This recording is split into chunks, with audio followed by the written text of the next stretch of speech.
नमस्कार दोस्तों, मैं बैजनाथ सोनी आप सभी का स्वागत करते हैं आपका अपना YouTube चैनल झारखंड शिक्षा केंद्र में। क्लास शुरू करने से पहले आप लोगों को कुछ बताना चाहते हैं। जो भी विद्यार्थी जेपीएससी, जेएसएससी, सीजीएल, जेटेट या पुलिस का तैयारी कर रहे हैं और नागपुरी विषय लिए हैं, उन्हें अभी से ही नागपुरी विषय पर ध्यान देना होगा। जिस प्रकार से पेपर 1 में आप ध्यान देते हैं, ठीक उसी प्रकार से नागपुरी विषय को भी लेकर चलना पड़ेगा, तभी जाके आप अपना एक स्थान सुनिश्चित कर पाएंगे। तो चलिए शुरू करते हैं आज का क्लास। और आज के क्लास में लेकर आए हैं संज्ञा। कोनो आदमी, वस्तु, ठाव, भाव, मनक, नाव के संज्ञा कहल जाएला। अर्थात कोई व्यक्ति, वस्तु, स्थान, भाव के नाम को संज्ञा कहते हैं। दूसरे शब्दों में, जेकर कोनो न कोनो नाव है उके संज्ञा कहे न। अर्थात जिसका कोई न कोई नाम होता है उसे संज्ञा कहते हैं। जैसन सोमरा, कुर्सी, कैरो, कुकुर आदि। जैसन मतलब होता है जैसे। सोमरा व्यक्ति का नाम है, कुर्सी, कैरो स्थान हुआ, कुकुर मतलब कुत्ता। संज्ञा 5 किस्म कर होवेला। अर्थात संज्ञा 5 प्रकार का होता है। पहला है व्यक्तिवाचक संज्ञा, दूसरा जातिवाचक संज्ञा, तीसरा भाववाचक संज्ञा, 4 नंबर में है द्रव्यवाचक संज्ञा, 5 नंबर में है समूहवाचक संज्ञा। तो अब हम लोग एक एक करके सभी पांचों के विषय में जानकारी प्राप्त करेंगे। पहला है व्यक्तिवाचक संज्ञा, जेकर से सिर्फ एके ठो आदमी, वस्तु, ठाव कर बोध होवेला उके व्यक्तिवाचक संज्ञा कहल जाएला।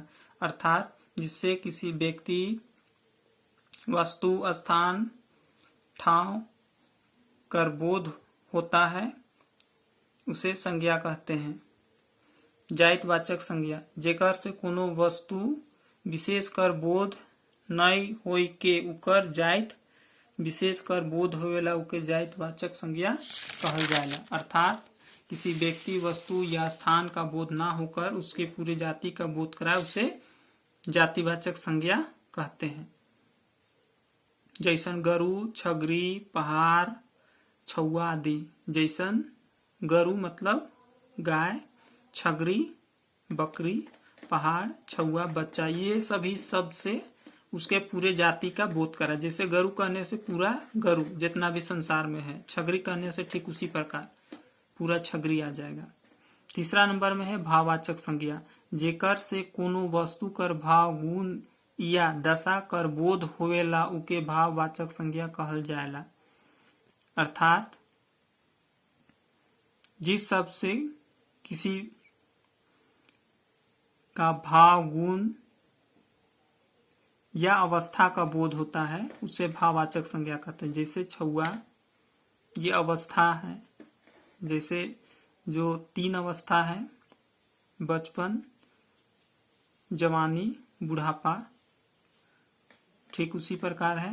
पहला अवस्था छुआ। भलाई, चपचपी, चपचपी मतलब जो मिट्टी गीला हो जाती उसको बोलते हैं चपचपी, बूढ़ा आदि। 4 नंबर में समूहवाचक संज्ञा, जोन शब्द से जीव, जानवर या वस्तु मन कर भीड़ कर बोध होवेला उके समूहवाचक संज्ञा कहल जाएला। अर्थात जिस शब्द से किसी व्यक्ति, समूह का बोध होता है उसे समूहवाचक संज्ञा कहते हैं। 5वां नंबर में है द्रव्यवाचक संज्ञा, नापा जोखा वाला जेतई हो वस्तु मन है उके द्रव्यवाचक संज्ञा कहल जाएला। अर्थात नापी तोले जाने वाले वस्तु को द्रव्यवाचक संज्ञा कहते हैं। जैसे सोना, चांदी, दूध, पानी, आटा आदि। सोना चांदी को हम लोग तौलते हैं, दूध को मापते हैं, पानी को भी मापते हैं। तो ये सभी जो भी नापे तोले जाने वाले वस्तु का बोध होगा वो सभी द्रव्यवाचक संज्ञा में आ जाएंगे। तो इस प्रकार संज्ञा समाप्त होता है। अब जैसे परीक्षा में कैसा क्वेश्चन आ सकता है उसका हम लोग थोड़ा सा अध्ययन करेंगे। कुछ प्रश्न देखते हैं। तो इसमें से पहला प्रश्न जो है, नागपुरी में संज्ञा कैठो हुएला, ऐसा आ सकता है। तो हम लोग पहले पढ़ चुके हैं कि संज्ञा 5 प्रकार का होता है, तो इसका सही उत्तर हो जाएगा सी। दूसरा में है जातिवाचक संज्ञा कौन है के। इसमें पूछ रहा है कि जातिवाचक संज्ञा कौन है, तो हम लोग पढ़े हैं जिससे पूरे जाति का बोध कराए उसे जातिवाचक संज्ञा कहते हैं। तो मदन से तो होगा नहीं, जतरा से भी नहीं होगा, हिमालय से भी नहीं होगा, तो होगा क्या, बी नंबर छगरी से। छगरी कहने से पूरे जाति का बोध हो रहा है, छगरी बकरी। तीसरा है समूहवाचक संज्ञा कौन है के। समूह का जो बोध कराए उसे समूहवाचक संज्ञा कहते हैं। समूह मतलब झुंड, तो इसमें से जो ऑप्शन है छुआ, इससे तो नहीं होगा। बी में है पहाड़, ये भी नहीं होगा। सी में केला, ये भी नहीं होगा। क्लास, क्लास में मतलब एक जगह बच्चे बैठे हुए रहते एक समूह में, इसलिए सही इसका उत्तर हो जाएगा डी क्लास। तो इस प्रकार से आज का क्लास समाप्त होता है।